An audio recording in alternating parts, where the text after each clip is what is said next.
Hello friends, it's Lindsay Satterfield here on the Productivity Power page. What is happening on this Wednesday? How's the week going? I think this is the first time I've been here on a Wednesday, so nice to see you on this hump day, Wednesday. And I want to talk to you today about your 2020 goals. Do not pause the video. How are your 2020 goals looking? So, do you remember at the beginning of the year how exciting 2020 seemed? I mean, just for a year, let's just say 2020, that's cool. It's beginning of a new decade.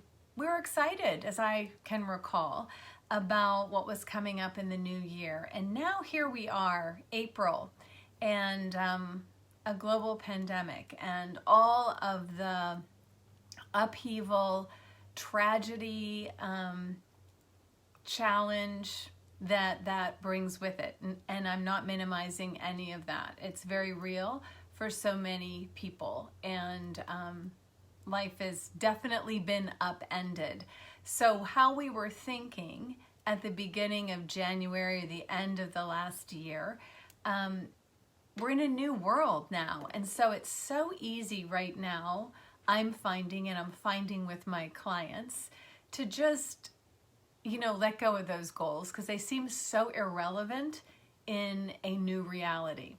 But what I'd like to encourage you to consider is to hold on to them, to not let go of them. They actually can be a great anchor during this time. So what do you do? Because life has changed. How can you get support from those goals for 2020 that now may seem irrelevant or not relevant? So here's my suggestion. I have 3 P's just to help us. 3 P's to make it fun. Pivot, prioritize, and propel. Pretty good, right? I actually had accelerate, but I was looking for a P word, so I found one, propel. So pivot, prioritize, and propel.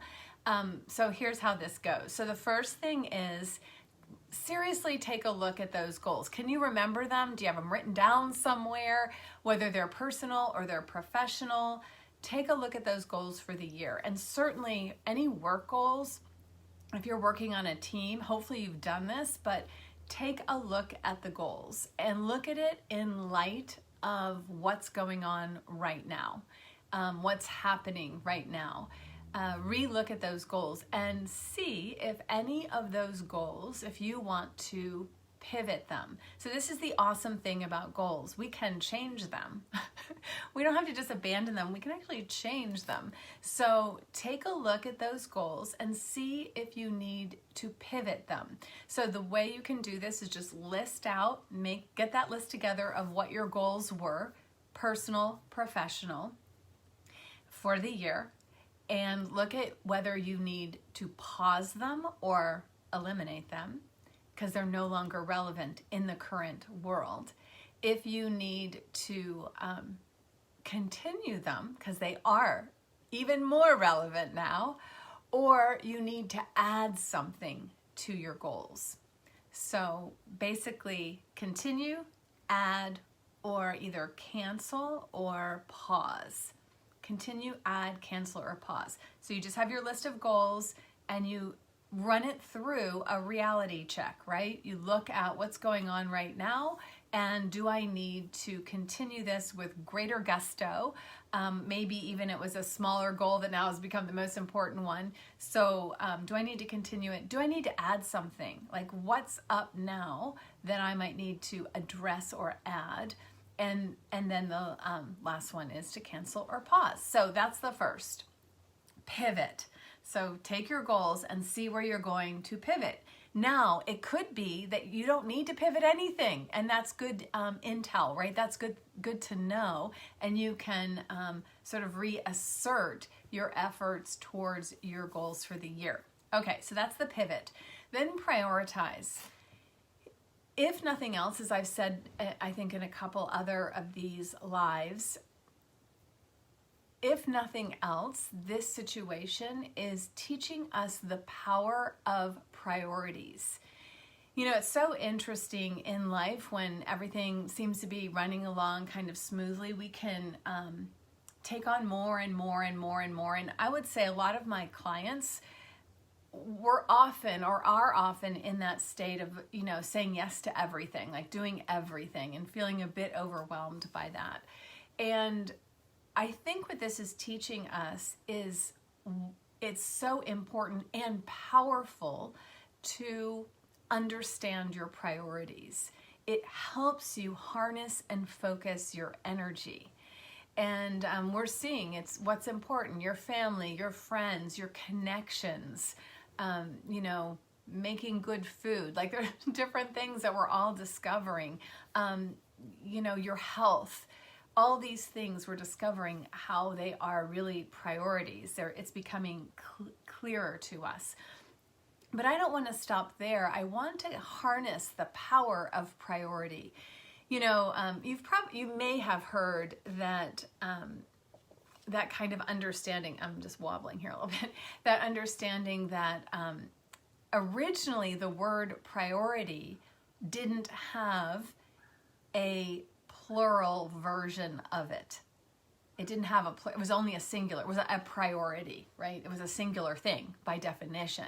It was from the Latin, I believe, a priori, so the one thing, the one before all others, right?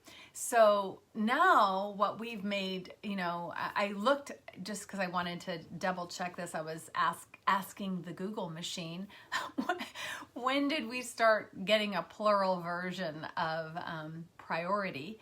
And it was, according to what I read, now we'll have to maybe double check this, 1940 is what they said. And I saw that in a couple places.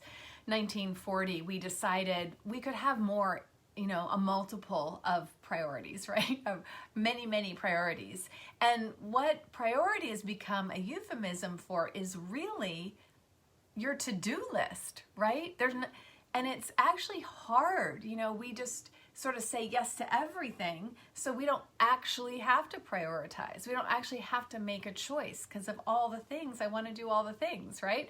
So now I really recommend, when you pivot, to rank order those your goals. What is most important to you and why? Remember that why is so important. What is most important? It doesn't mean the other things aren't important, but it forces you to make a choice and make a decision about what is most important and sort of rank them so you know how to devote your time to the various things you're committed to.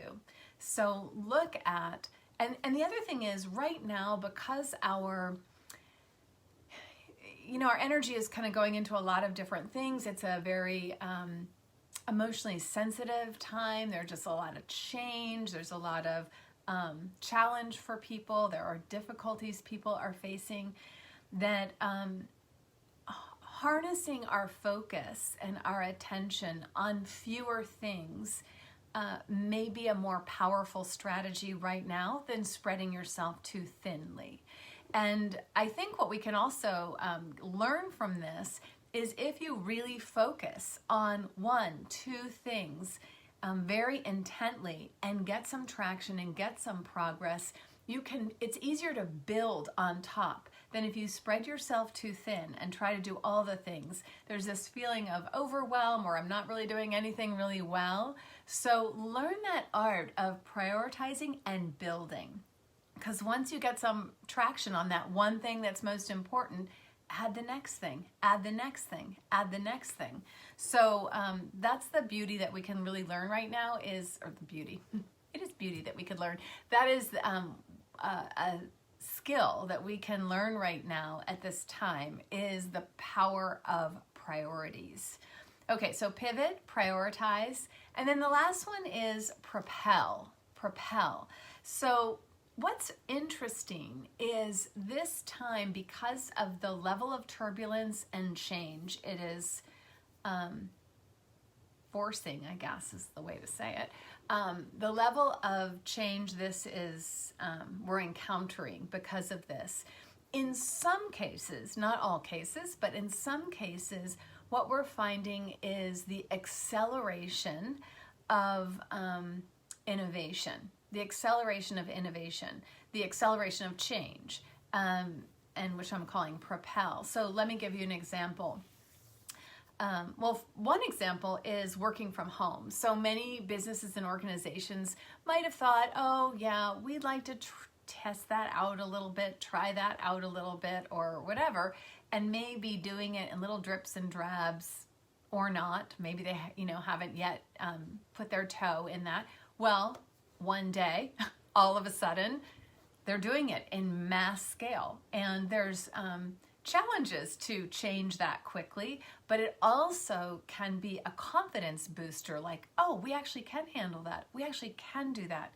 Let me give you another example from one of my clients. So there's someone that participated in my Power Start program, and that's, working on your goals for the year and getting sort of a jump start on them at the beginning of the year.